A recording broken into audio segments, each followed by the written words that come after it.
પોતાના સ્વાર્થ માટે બીજાની લાગણીઓની બલી ચડાવીને કૃષ્ણ સદા સહાયતીની સ્ટોરી મૂકતા તમે એ ભગવાન શ્રી કૃષ્ણ કહીને ગયા કે અર્જુન કર્મ કોઈને નથી મૂકતું.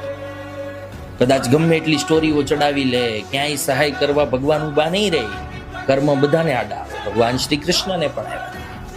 તે જે કર્યું છે, તે જે જિંદગી ઉજાડી છે, તે કોઈના દિલમાં રુદન કરાવ્યું છે, તે કોઈને રાત દિવસ રડાવ્યા છે, કારણ વગર રડાવ્યા છે, તો આડું આવશે.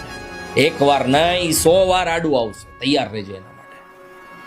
અને પ્રાયશ્ચિત થતું હોય ને તો હું કહું છું 2 કાન પકડીને માફી માંગી લેજે કે મારાથી ભૂલ થઈ ગઈ. હવે હું ક્યારેય કોઈની જિંદગી બરબાદ કરવાનું નહીં વિચારું અને સપનામાં પણ આવી વસ્તુ નહીં કરું. કદાચ માફ કરવા હોય ને તો કરી દે, બાકી ભોગવવું તો પડશે.